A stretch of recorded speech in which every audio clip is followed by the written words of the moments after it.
Welcome to the Juice Box with Juice Springsteen, covering the week that was in professional wrestling.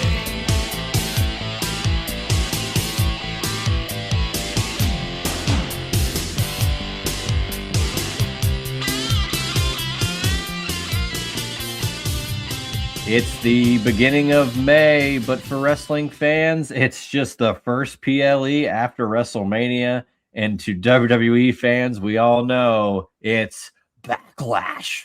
And it's the Juice Box Backlash 2026 prediction show with my guest at this time, the one and only, it's been a long time, Josh Isenberg. How are you doing, my friend? I hear you're going to be in the building this weekend. I will. I'll be in Bench Life Insurance Market Arena, whatever you call it, for Backlash. Home of the Tampa Bay Lightning is what I typically am saying now because I don't really. Is it Benchmark International Arena? Is that what it's called? That is correct. Okay. Yeah. Okay. Yeah. So I'll be down in that building. I'll be in Tampa for a few days. So loving the sunshine that I'm getting and going to get this weekend here in Tampa. 90 degrees all weekend long. Looking very forward to Backlash. The 21st Backlash, which is crazy. I mean, like 21 pay-per-views, like Backlash is having 21. That's practically, that's like practically Big Four, Big Five territory at this point. Yeah, it's crazy. It's been around forever. And you've had so many random pay-per-view names. Great Balls of Fire, One and Done. You had No Way Out that was there for a while. Then really that kind of turned into Elimination Chamber. So many different ones, but Backlash has always held a special place in my heart. A lot of good Backlash memories. I just remember when Goldberg and The Rock at Backlash, the wonderful Crane, entrance and rampway, a lot of like cool, attitude era, ruthless aggression era things at Backlash. And, sometimes they even deliver. I mean, you look at Puerto Rico's Backlash a few years ago. So Backlash has been good the past couple of years. It'll be interesting to see because they're back on U.S. territory for this one. So we'll see what happens with the Tampa crowd here and a lot of interesting matches. And we're going to dive into those all on the Juice Box. That's right. And it is funny. I mean, this show, Backlash, was one of the last in your houses, if you recall. Yeah. Which is really saying a lot for the longevity of this particular entity. Now, I know it was gone for quite a long time and then it was revived in 2016, but still to be up 21st edition. Last year, we had the true throwback edition of Backlash with Cena and Orton one more time. Yep. I can't believe I'm saying this, but Randy Orton will not be on this show, but John Cena will be on this show, even though Cena has been retired for a couple of months now. He's been at WrestleMania. He's going to be at Backlash. Gunther will not be. Cody Rhodes will not be. Rhea Ripley will not be. But that gives up some space for some other talent, which I'm looking forward to discussing. And keep this in perspective, Josh. This show is going to happen this weekend on the 9th. Yet we are going to have a Saturday night's main event at the end of this month. And then after a week after that, at the literal end of May, we're going to get Clash in Italy. So 3 PLE-esque shows happening within like a 4-week span. And that's 3 weeks after WrestleMania. So they got a lot to pack into as they go into the early summer months with Night of Champions, of course, and everything kind of taking place. Because you got to remember, Money in the Bank doesn't happen until September this year. So they have some filler as they lead into SummerSlam to begin August. So this is kind of the kickoff point for that. The Triple H PLE special, 5 matches. We do have a John Cena announcement that, quote, will shock the very foundation of WWE. We'll see what happens. We can speculate on that as we go a little further into the card, but let's just kick things off. You're going to be there, so I'm sure this is going to be exciting. 2 title matches on this show. The main event's pretty much set in stone. The opener, I don't know what it will be, but I kind of have a feeling it's going to be the match we're going to talk about first. Seth Rollins, Braun Breaker, one-on-one. Seth having that excruciating match with Gunther, one of the better matches of WrestleMania weekend this past month rather. And we now get, with Braun Breaker kind of interfering, costing Seth that match, we get the one-on-one Seth Braun Breaker. Now, Seth has been saying he wants to go one by one through the Vision, which kind of makes me think that Seth could get the win here, but I don't know, man. I feel like Braun Breaker should not be losing his first match back on a PLE. Now, I'll just say to you, my theory is that this is going to be more than a one-match feud between Seth and Braun. So, in that perspective, I'm taking Braun Breaker to win this match. What say you? Yeah, I think Braun Breaker, an unfortunate injury in January because as we saw Seth Rollins, they were scrambling to find something for him to do. Alas, he puts on a really good match with Gunther at WrestleMania. And the match was great. One of the better matches of the weekend, like you said. But the next night, there's not really any talk about that. So this was really the main reason was getting Braun Breaker to return at WrestleMania. They like to have some returns, some surprises. Giving Braun an extra month. The spear is one thing, but going into a 15 to 20 minute match is a little bit different in terms of prepping and getting back. So I do think Braun Breaker picks up the victory here. I do think there's shenanigans that are involved here. I do think the Vision, whether it is Logan Paul or Austin Theory, make their presence felt because they're not, on the card. I can see something similar to what happened on Raw when Seth, but being in a match where Seth and Braun are going on the outside. There's some shenanigans outside. The Street Profits make another beeline to the Vision. And obviously, like you said, there's multiple pay-per-views, multiple PLEs that are coming up for WWE in such a short span of time. You can have a Street Profits and Vision tag match at a Saturday Night's Main Event. You can have a rematch with these two guys, Seth and Braun, at Clash in Italy if you want to, or if you want to hold that off, another month down the road or so. I do think Braun wins. Braun needs the win here, even though Seth lost at WrestleMania. Braun Breaker is a guy that they have to rebuild up fast. He is a guy that now you look at the Raw roster and you have guys like Obafemi who are just taking the world by storm. You have guys on SmackDown like Trick Williams. Braun can easily get lost in the shuffle if he doesn't begin to stack wins and also looking for that world championship, mentality. He's already been IC champion. He's not going back there. So the next step for him would be to make that big leap. He needs to win here and beat Seth Rollins at Backlash. At Backlash. Every time you say it, it's tough for me not to think that. Now you do say shenanigans. Do we see potentially a return of Bronson Reed? I don't know what his injury timeline is. Same. I don't really know either. Yeah, so I don't know if they said he's going to be out longer than the time he's been out so far, but I don't think so. I don't think you need another Vision member returning this quickly since Braun Breaker has returned. So I think Braun's not going to be there. Bronson Reed, excuse me. So I would keep it as Braun, Logan, and Austin Theory as that trio right now. And then when Bronson comes back, you can figure in a way to put him. I wouldn't rush him again because he's just going to be another person behind Braun Breaker and could potentially stunt his growth again, getting to the top because Bronson Reed was getting a lot of action and a lot of good responses whenever he was healthy. And it's also interesting that you brought up Braun Breaker. He's kind of over the IC title. He's want to look to bigger and better things. A lot of the, scuttlebutt, as it were, would be Seth Rollins potentially challenging Roman Reigns at SummerSlam for the world title. Now, I could see either man going for that championship. I could even see a triple threat between the three if that were to end up being the case. So it is interesting to see where, because again, we say this all the time here on the Juice Box, mostly any show I do, anytime I talk to anybody about, pro wrestling as a whole, what is next? If Braun Breaker wins this match, does that give him a world title shot at Clash in Italy? If Seth Rollins wins this match, does that put him next in line? I think Braun, like you said, needs this win more than Seth, and I don't really care if Seth Rollins loses 2 matches in a row on PLEs. Yeah. He lost the WrestleMania match to a guy who retired John Cena, who's on the ascent, and because of a Braun Breaker interference. So the numbers game, there's a lot of factors that can kind of nullify the negativity of just a straight-up loss for Seth that I think he could afford. That doesn't mean that I want him to necessarily, like, it's just tough either way. Like, both guys kind of need some momentum regardless of the win or loss. So it'll be interesting to see where things go. But I kind of tend to say Braun Breaker needs it more. I mean, he just returned. I think that's kind of more imperative for him to kind of get that next step, you know? I agree. Couldn't agree more with you on that one.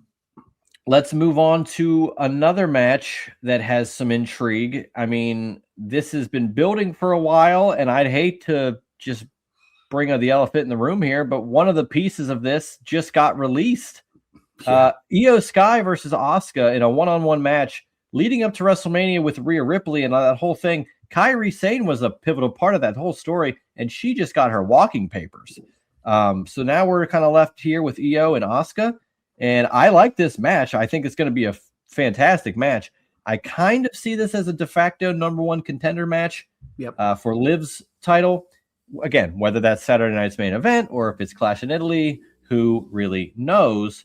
But if that's the case, I kind of see Io Sky taking this one and moving forward in that kind of muddied women's division, because there's a lot going on with Stephanie Vaquer and Liv and all these things. So I'm taking Io Sky versus Asuka. I'm taking Io. What say you?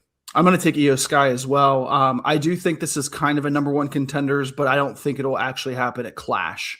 I do think we get a Stephanie and we get a Liv rematch. How that goes, I don't know.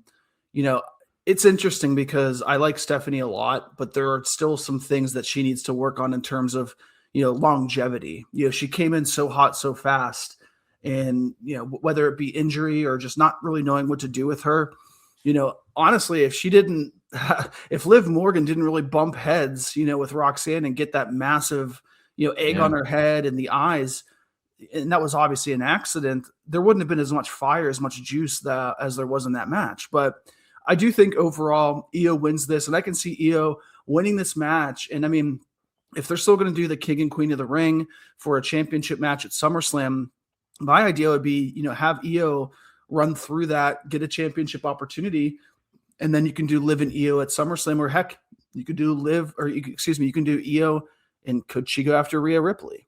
Not necessarily being like a heel versus a face, but just two friends battling it out for a championship at SummerSlam. And I do think whether people are still upset about Io not really being featured as much on the WrestleMania card, they're going to get much more time here at Backlash than they ever would have at WrestleMania if it was Io versus Asuka. They would have gotten 6 to 8 minutes, and we saw how many matches were under 10 minutes in that show on both nights.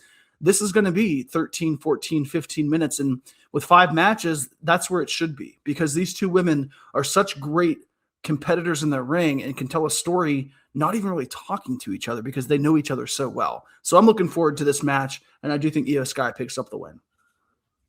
Yeah, and I tend to agree with you on that. It's all kind of down to the Stephanie and Liv thing, but of course we can't ignore Roxanne probably getting involved. I would wager by we get to SummerSlam. Mm-hmm. That's where kind of the bigger stories flesh out, and you kind of see a breakup or the Judgment Day implode, and that's where you kind of see those things happening. But to fill those stopgaps, like I said at the beginning of this show, 3 PLE quality shows within 4 weeks is a lot.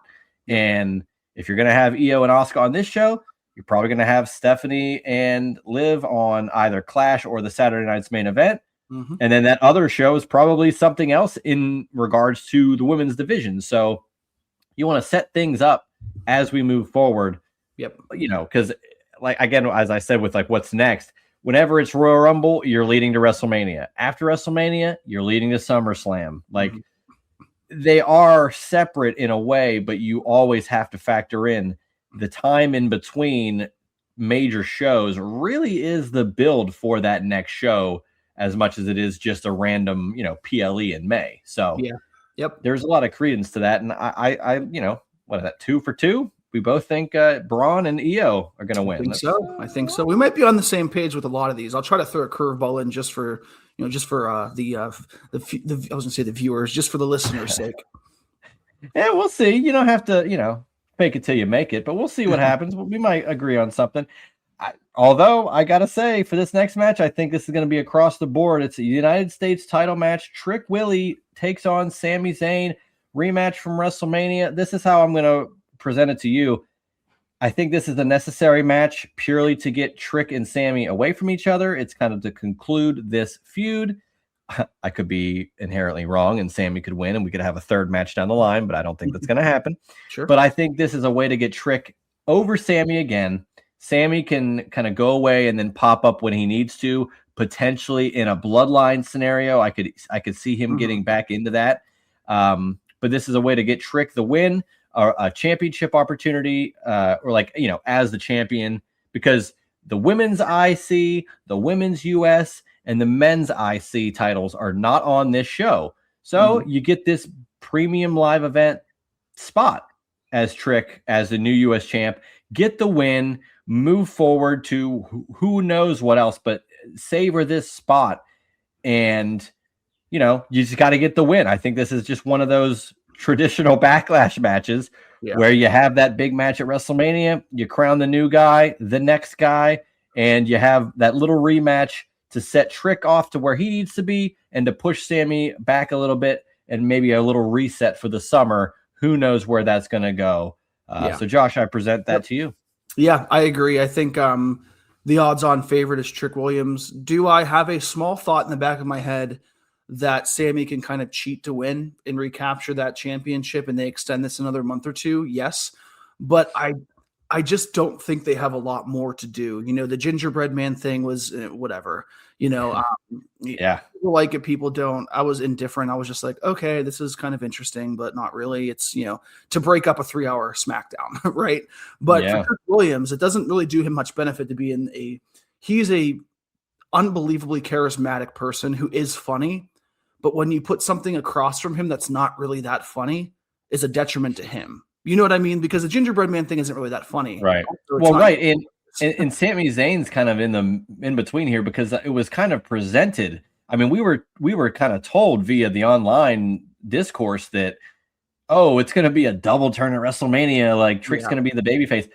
I don't think it was even like that. Sami Zayn has kind of been presented as just like an annoying, almost his pandemic Intercontinental title self, where he was like that filmmaker. Absolutely. Yeah. That's exactly how I feel as he is right now. That's what I mentioned a couple of weeks ago when I was at WrestleMania to somebody. One of the people that I saw in the casino remembered us from CSR. So I was talking to him and I said, Sami Zayn, like, he's not going to get any cheers. And he really didn't. And this like everything is against me type thing is exactly what he was during the pandemic. And it was really good. And I think that's when they realized people were starting to boo Sammy because he beat Carmelo Hayes and took his spot. The wrestling internet fans, or the fans who were just always getting behind Trick and may have liked Sammy before, were like, wait a second, we didn't need Sammy in this situation. So that's whenever I felt that his personality immediately flipped. There wasn't a double heel turn because Sammy was the heel walking in and Trick was the face. It was more of a case of like Trick just being over in general, and like people realizing that Sammy literally is a stopgap and hoping that, hey, as long as Trick is champion and wins this thing, you'll get that Carmelo Hayes match down the line. Yeah. So just like get Sammy out of there and we can move on. And that's what I think. I think Carmelo is a guy that's just on deck right now, waiting for this 2.5 month feud to finish up. And then again, we have all those PLEs where whenever that happens between Trick and Carmelo, that's what the fans will get. That's what the fans will want to see. And it's going to be interesting because I don't know if there's going to be a clear-cut heel or face between those two guys. Yeah, because it's going to be tough. It's going to be tough to choose. And they can do a really great job at talking about, their stuff in NXT. If you want to make Carmelo the heel, you talk about how Carmelo turned on Trick. There's a lot of backstory between those two guys that may have not been seen by the millions watching on Raw or SmackDown. But there's that story, there's that history. So yeah, I think Trick wins this match. I think once again, you showcase Trick is still on the rise, maybe not as a meteoric rise like we've seen with Oba or other guys, but a consistent rise. And I think sometimes that's the best for a guy who is a really good wrestler, but relies more on his personality in the ring. Like he relies more on getting over with the mic and then having a pretty good match. Oba is just a different beast. So, sure. But Trick Williams picks up the win here. Yeah, and I tend to agree. I think it's just very obvious that Trick is on the ascent and Sammy's got to have his place. And if you just have to have this match to fill this spot, then, again, the other mid card titles, both for the women and the IC for the men, are not on this show. Yeah. So take what you can get, take the spot, and make the most of your minutes.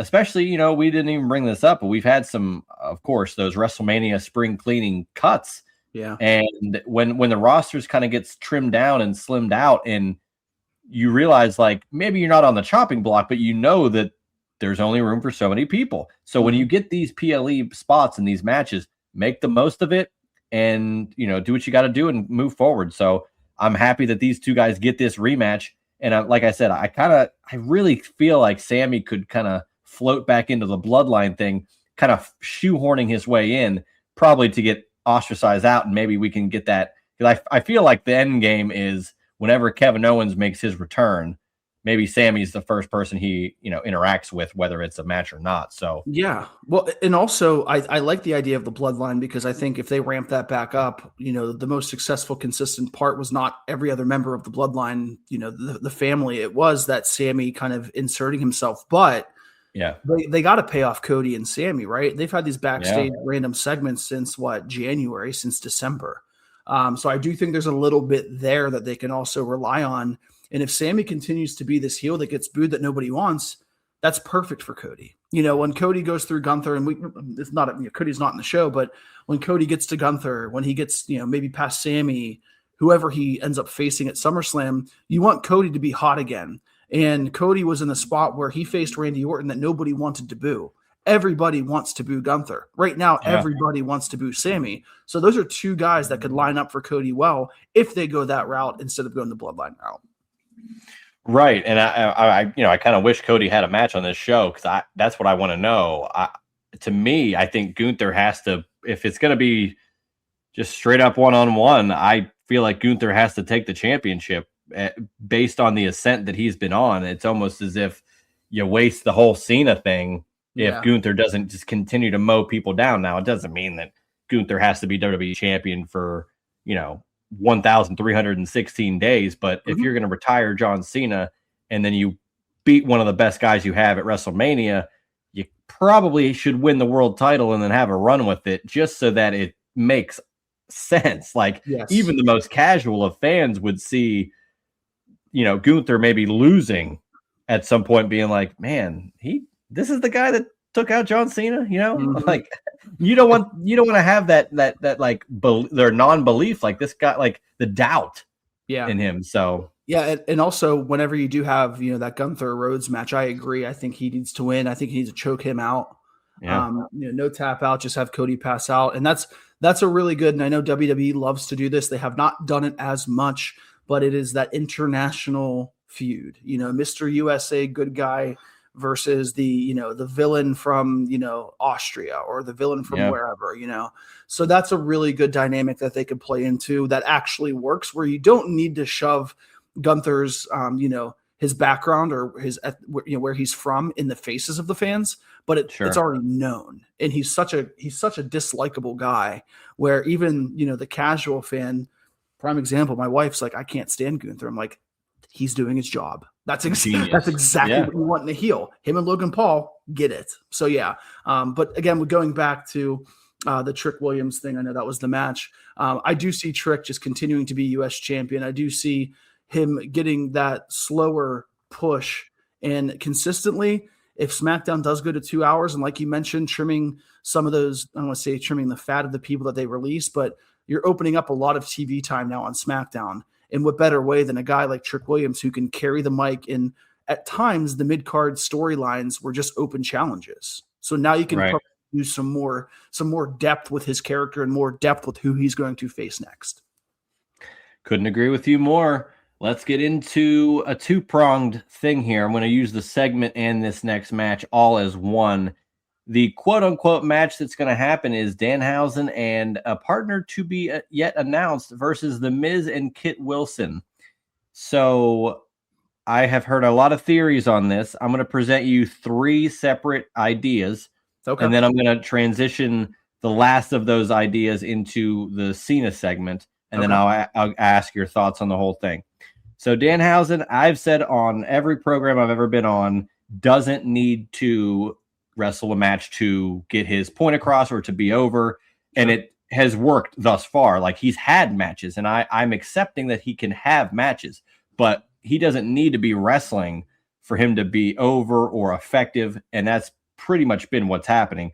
Every time he's cursed somebody, been backstage, had a segment, it's been funny, it's been hilarious, it's been not oversaturated yet. I'm hopeful that they don't do that. We'll see. Mm-hmm. So with this, you're getting a match, quote unquote. And I say that because these are my possibilities. Now, the most outrageous, outlandish one that I've seen is Danhausen and Stephen A. Smith. Now, I would love to just see what that means, because even though WWE is already on ESPN, and that, by the way, the first hour of Backlash will be on ESPN too, as my grandpa so affectionately still refers to it as the Deuce. I think that even with that, Stephen A. Smith on this show would be like a huge deal. And I don't know how it's tough for me to kind of visualize him in the ring or whatever that would be. So I don't think that's going to happen. Okay. The other thought is, could it be CM Punk for that? You know, he's not on this show. Rhea's not on this show. Cody's not on this show. Let's get a pop for the audience.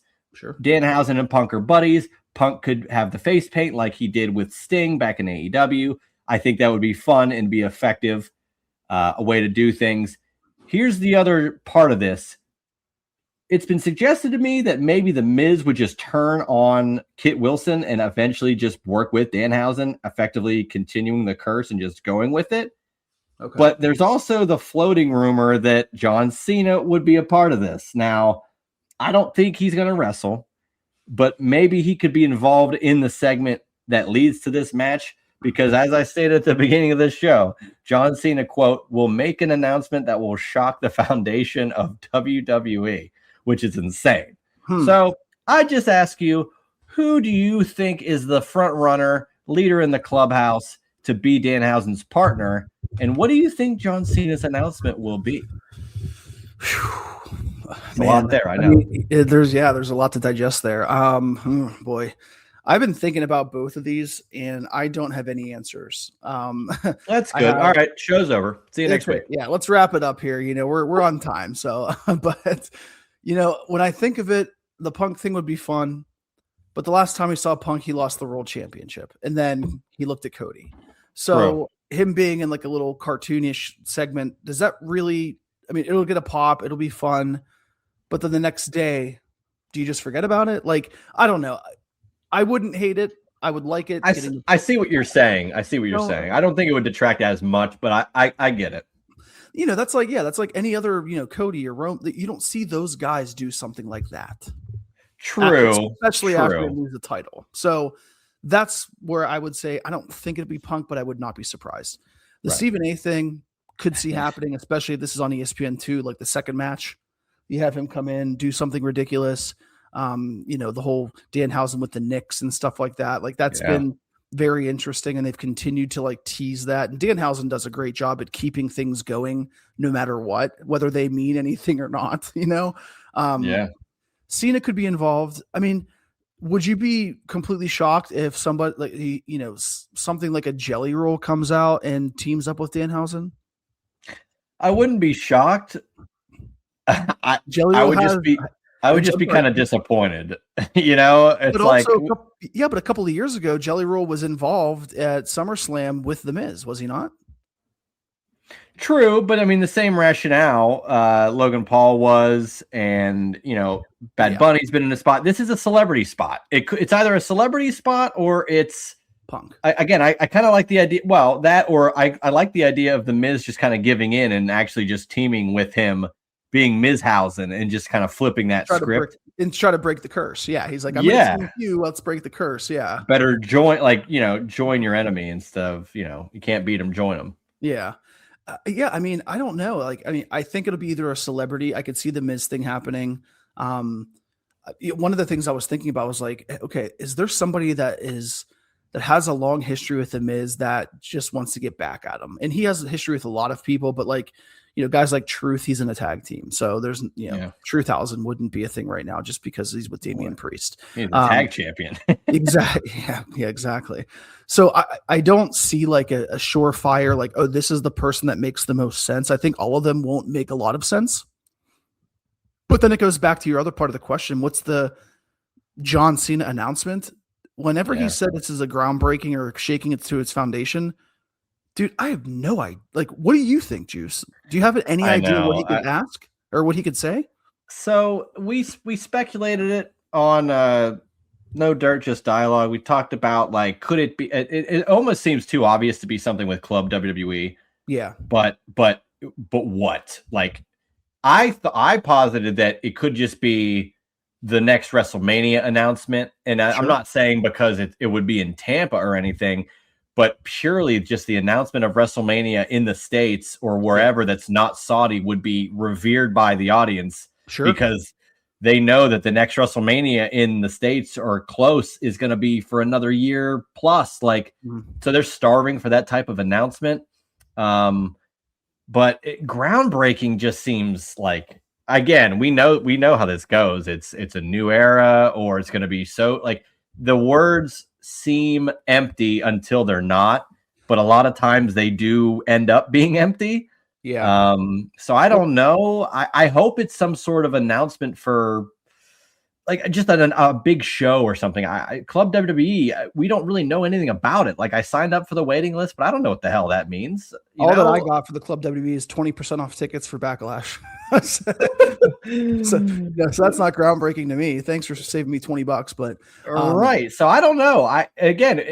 And this is small potatoes, but I'm not saying that I thought Cena was going to wrestle, right? But it is kind of frustrating as a fan for Cena to have limited dates last year for his final run as a wrestler. Yeah. And we're like, the whole story after we did the botched heel turn was, well, there's only so many dates left. Like, that was the story.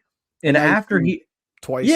After it happens, 3 months later, he's going to be the host of WrestleMania. And look, I get it. That is fine. It's the biggest show of the year. That's great. Now he's going to be on this show. Gunther's not going to be on this show. Obafemi's not going to be on this show. Like, Cody's not on this show. But John Cena's going to be on this show. And I know he's not wrestling. And I know he lives, like, in Tampa or nearby and whatever. Yeah. But it's just like, man, it better be damn groundbreaking if I'm a fan and I'm, like, hopeful that something cool happens. Because otherwise I'm like, why is Cena coming out? To me, I'm like, Cena could have retired at WrestleMania this year then, if he was going to be so active, Yeah. So here is a big shot in the dark, and I have no idea why I just thought about this. And it might be because you're talking about the location of WrestleMania in a year and, almost really a year and a half, that we would have to wait for WrestleMania. What if the announcement is WrestleMania night 1 is in Saudi, WrestleMania night 2 is in Nashville, or WrestleMania night 2 is somewhere else in the States? So whenever they announced, or like said, we're going to have a huge announcement, was it last September? Yeah. About where WrestleMania was going to be, I posited you're going to have 2 nights of WrestleMania. You're going to have one in Saudi and then one in the States, because the thought of WrestleMania purely being away from the United States and North America as a whole seems insane to me. If it's Saudi, if it's London, I feel like people are, like, fine with it. They can travel. Saudi, I don't think a lot of people are going there. So I would love to see that. Although it'd be funny, though, if it's not anywhere near Tampa, but I think they'd pop for it.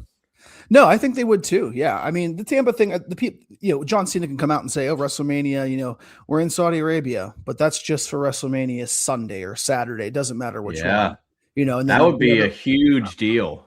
Yeah. And I think, realistically, if they wanted to hold off, in Nashville in 2028, I think whenever the stadium is built, I think the stadium's supposed to be built by next year. Anyway. Yeah, it's supposed to be built by 27. So I'd wager 28 would be your first real crack at it, unless they were dead on ready by February or March. And that could be the first event, which would be insane. And they did something similar to that with Allegiant at SummerSlam 2021. Yeah. And Yeah, I was that was there. before football season, right? Correct. And I was there before that. I think they only had a few events that were actually in that arena before that stadium before I went there. But even thinking about that, like so when I was there in 2021, the whole POS system went down in Allegiant Stadium. So you couldn't buy anything because it's cashless. Yeah. So you couldn't buy waters. It was a disaster. Not saying that would happen, obviously, but what if, the massive announcement is, we had WrestleMania 37 in Tampa with 15,000 people each Limited night based on fans, COVID. yeah. We'll bring it back for WrestleMania Sunday next year at Raymond James. I could see that. Could see that. I wouldn't hate that. It truthfully, Josh, it only works because they were promised 36. It didn't happen. Yep. And 37 was there, but it was still in a limited capacity plus a rain delay, for God's sake. Oh my gosh. I was there for the rain delay. I wasn't there for WrestleMania Sunday, but I was there for the rain delay, and it was, my goodness, it was ridiculous. But that's what I've talked myself into that. So they're going to have talking myself into it, to be honest with you, because it's also been like, oh, maybe they'll announce like a, SummerSlam will be in Tampa or even Miami, like something in Florida. Yeah. For the next year or Rumble. That's the other thing. I'm really curious because Rumble, this is what we'll talk about. We're already talking about it with Mania, but with Rumble being in Saudi last year, it's like, well, now the U.S. fans are starved for Rumble because that's arguably the best event other than WrestleMania. When's that going to get announced? Because we're starving for that.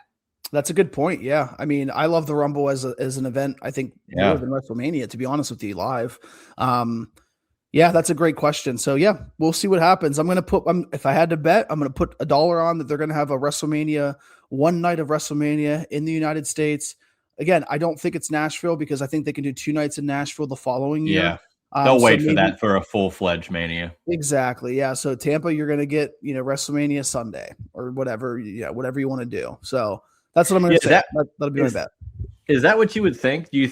This is so in the weeds, but like, do you think Saudi would prefer Saturday or Sunday? Do you think they would just prefer both nights? Like, is that like? Do you think they have a say in that, or are they just like, all right, we got WrestleMania?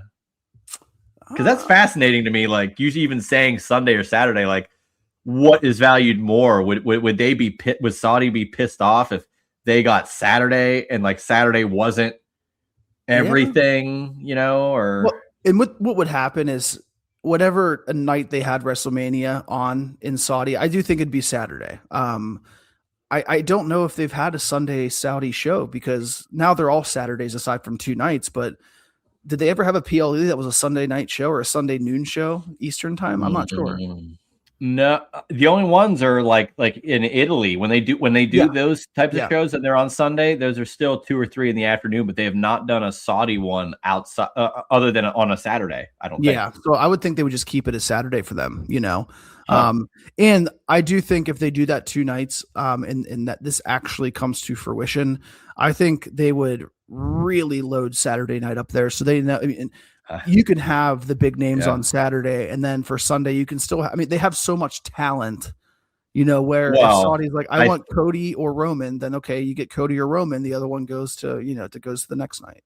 Right, but that's where I really think there could be an issue where you promise Saudi a WrestleMania and you get a Saturday or whatever, and they get whoever. But to me, I think Saudi, they've wanted everybody.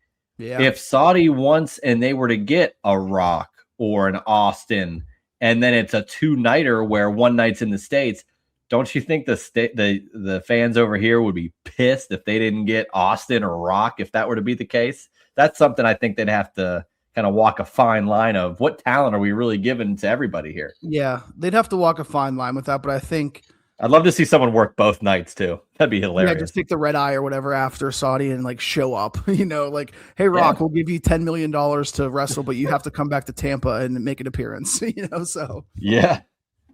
I think crazier things have been done. So we'll see what happens. Hopefully the announcement is not something that is not actually wow. I know that's what I fear is that the foundation of WWE is just the same because it wasn't that big of an announcement. And they need to make good. There's a lot of conversations going. I agree. what we may or may not agree on, although I feel like we're going to go 5 for 5 here. Main event, Roman Reigns, Jacob Fatu, world heavyweight title on the line, a match, or a championship title design that I never thought would be around the waist of Roman Reigns, considering the title was created due to Roman having every other title for so damn long. Now he's holding it. I can believe it now, because that was one of my hangups with picking Punk at WrestleMania. It was like, I don't know if Roman's going to even hold this thing. Mm-hmm. He's got Jacob Fatu. This whole match is sponsored by Ming with the Tongan death grip. So I've liked the build. I just see this as a stopgap for Roman Reigns as he builds potentially to a bigger, more important match down the road at SummerSlam. He said he's, not part-time this year. I'll believe it when I see it. Mm-hmm. I feel like we're going to see some shenanigans. I feel like we could see the Usos in here. I've seen reports that maybe Zilla could be involved in this, which would take Jacob, down the road. And like I bring up every time we talk, what is next? Because I'm picking Roman Reigns to retain. What is next for Roman? What would be next for Jacob? I really don't want to see Jacob lose this match and join up with, quote, the bloodline, because it doesn't serve a purpose to me. I think Jacob is better served on his own. That's why this match makes sense. Is I don't want this title. I need this title. He's doing it for his family, not necessarily his cousins, the bloodline. Yeah. So the bloodline, yeah. I say Roman Reigns is going to retain this. I'm just more curious as to what happens after. What say you, Josh? Yeah, I think Roman retains this. I do think that there's going to be some sort of, whether it's the Usos, Solo, they're trying to reheat, I like the first family. I thought that was a really great line that Roman said a few weeks ago on Raw, where I don't think Roman wants anybody else near him aside from the Usos whenever he needs it. He had Solo for a while. He had all these other guys come in to really join Solo whenever Roman was kind of trying to separate himself from that. So my thought would be Roman winning, but also I do think Jacob either align. I don't know, does Jacob after the match attack Roman and try to put him out of commission? The Usos come in, or do you have the it's weird because as much as I think the Usos and Romans need to be together and still stay together, it wouldn't shock me if they wanted to follow Jacob. But if they follow Jacob, then Jacob would have to win the championship. You know what I mean? You can't have Jacob losing and then align himself with the Usos, because if that happens, why wouldn't the Usos help him win? Yeah, I can agree with that. I don't know. So, yeah, it's weird. I think they know what they're doing, but I can't see between, Saturday and the next 2 months, because I can, again, like I said, I can paint a picture for, the first family taking on Jacob, and potentially would he realign with Solo? I like Solo a lot, but he just doesn't have it. He is not a needle mover like Roman. No, I agree. And Jacob could be that. He's already Jacob Fatu is what WWE hoped Solo Sikoa would be, and Solo has carved a nice place for himself, and he had some important matches. Look, the SummerSlam in Cleveland that we both were at, that was a huge moment, but it was a vehicle for Roman to come back. I think Jacob Fatu has carved his own way and is ascended past Solo. Yeah, so I'd like to see more for him, to be honest with you. Yeah, I would too. So yeah, I mean, ideally, I think Roman wins, but yeah, I'm just not completely sure where they go. I don't think Jacob leaves the championship title picture unless he, has to take on Jimmy and Jay to get back to Roman, or, things like that. They really hot shotted this. Yeah, they did. And as we talked about a lot of PLEs that were kind of, next up, I know you need Roman to have somebody that's important, or somebody that's potential. And even though Jacob is great, I don't think he's ready to be a world champion. And I also think the only reason they did this is because they wanted to get back to the bloodline being a story that goes 6-7 months. And the first step for them in their mind was, well, the only reasonable guy to face him that has even a lick of credibility that would be potentially a world champion is Jacob. You couldn't do Jay and Roman again because it just doesn't work right now. You couldn't do Solo because he just finished up a 6-month feud with the Wyatt Sixes, and all of them are gone, and half of his family are gone. So there wasn't just like, I don't know. Weird. The feud was so strenuous that almost everybody got released. They were just like, all right, thanks guys. Our work here is done. Yeah. That's enough out of me. Good night, everybody. All right, I'm out. That's right. Yeah. So, I mean, I couldn't agree with you more there. I'm almost more interested in what Roman has going on after this, what Jacob Fatu has going on after this. You brought up SmackDown going back to 2 hours. So that kind of will make things more precise on where WWE wants to make certain stories go and where certain guys are going to go. And like, there's no WWE draft right now that we think of. So, I mean, everybody's going to probably stay where they are. Yeah. I agree with you. I don't want Jacob Fatu to lose this match and automatically be sent to the back of the line. I mean, do you see? I'm sorry to interrupt, but if the bloodline isn't involved, can you see a McIntyre coming back and costing Jacob? That's what I was going to say. I mean, what more can we do with that? I mean, they haven't done Hell in a Cell, right? Sure. So, I mean, they could do that. Drew's been gone, since Mania. So, I mean, that's anything's possible, like you said. But I don't know. It almost seems like the easy way out is to just, Jacob loses and he gets the respect of Roman and he joins the bloodline. But that we've seen that. It's tired. We've seen it been there, done that. I want Jacob. There's so much more for Jacob to do. Yeah. And do you think this is just a litmus test for him? To see if he can hang on a big stage? Yeah. Like to see if he is a guy that is very reasonably, very, very much so the next potential Roman Reigns. Well, I wouldn't say that. I don't think he's going to be the next Roman Reigns, but I think he. But the next champion in that family. I agree. Well, that's what I'm agree. Yeah, if Jake can win it, Jacob Fatu can 100% win it. But Jacob Fatu, I put in the same realm as Gunther and Obafemi and like your Drew McIntyre, guys that can win the world title, have a little run, be a foil to your Cody and your Jey Uso and some of the young, like LA Knight, like the bigger guys that can provide the foil to the baby faces that have momentum. But Jacob Fatu is also incredibly charismatic and I could see as a good guy. So he's kind of multifaceted. And that's where I don't want him to be just boxed in with a role when I know he's more versatile than that. And I know that he can be a good guy, a bad guy, a tweener. He's the comparable that I could make towards him is Kevin Owens. He's a great good guy, great bad guy. He's the same type of build, athletic as hell, very entertaining on the mic.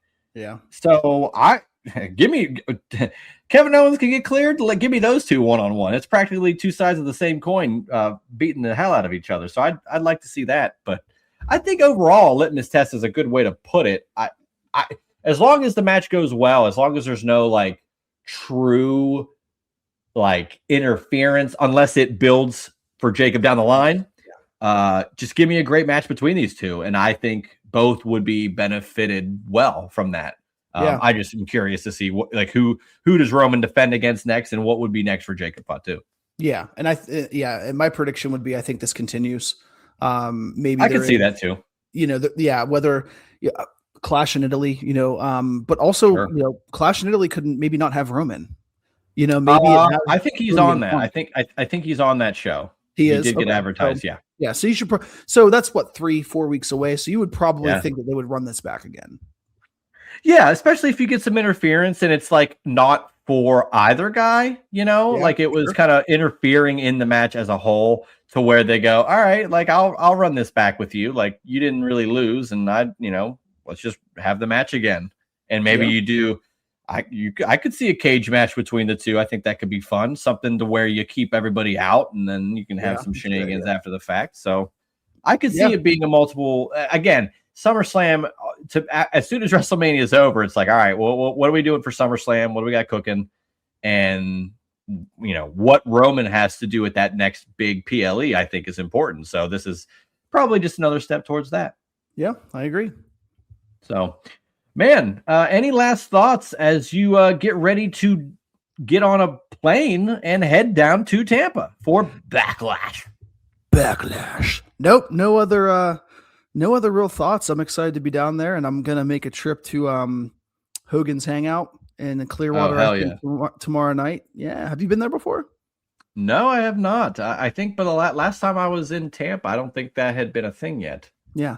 So I'm going to do that just to, I've been there a couple of times, watched the Hogan documentary. So I can talk about that for an hour, but I will say it's such an interesting documentary of the rise, the fall, the rise, the fall. And I think I'm just going to go check that out, but I'm really looking forward to Backlash. And I think, again, this is going to be a show that will have a lot of newsworthy things to come out of, because as you mentioned in the beginning of the Juice Box, there's a lot of other building blocks to get us to SummerSlam. There's other PLEs that they have to deliver. And I think this is the first start on what is typically a down May and June to get to July and August. I think that we're going to see some more noteworthy things here. It's not going to be just, well, that was a good show.